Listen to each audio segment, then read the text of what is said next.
कौन होता है ये लड़का? लड़की का कमाई खा के बैठ सकता है। कैसा आदमी है जो औरत की कमाई खाता है? बॉक्सर मैरी कॉम की ये बात सुनकर पूरा भारत आश्चर्यचकित हो उठा। आश्चर्य इस बात का नहीं कि मैरी कॉम के व्यक्तिगत जीवन में ये सब चल रहा था, बल्कि इस बात का कि सफलता के शिखर पर पहुंचकर मैरी कॉम को अपना ही पति तुच्छ लगने लगा। वो पति जिसकी वो संघर्ष के दिनों में प्रशंसा करते नहीं थकती थी। Gold at the Asian Games. How did you do it? It's a passion. Yeah. Of course, my husband is always supporting me, and before the marriage, it was all.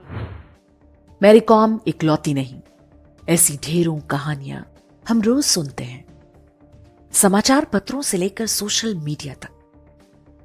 कौन सही है कौन गलत, इस बारे में हम कोई टिप्पणी नहीं करना चाहेंगे। हो सकता है कि कुछ मामलों में स्त्री सही हो और कुछ में पुरुष सही हो। व्यक्तिगत रूप से सबकी कहानी अलग हो सकती है।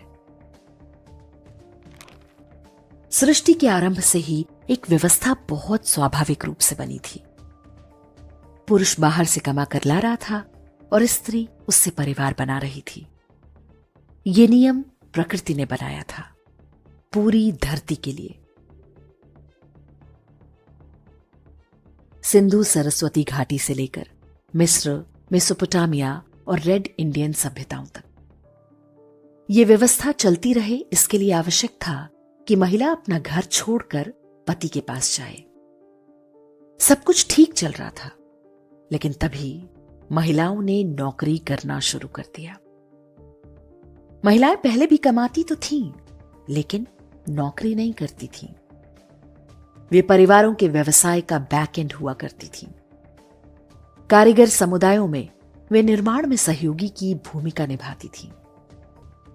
किसान परिवार में वे उत्पादन चक्र का महत्वपूर्ण हिस्सा होती थीं।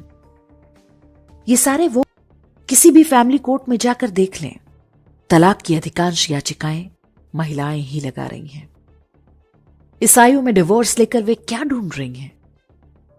मां के हाथों बच्चों की हत्या की घटनाएं आज सामान्य हो चुकी हैं। जिस रोमांच का सपना दिखाया जाता है, उसकी कीमत क्या है और उसे कौन चुकाएगा? पति पत्नी के संबंध में जो विश्वास टूटा है, उसके कारण अब परिवार बहुओं से अपनी संपत्ति छिपा रहे हैं। एक दशक पहले तक विवाह टूटने की कल्पना तक नहीं होती थी। बहू के आने के साथ ही उसे घर की चाबी देने की प्रक्रिया आरंभ हो जाती थी। अब कौन सी सास उन्हें घर की चाबी देकर निश्चिंत हो पाएगी?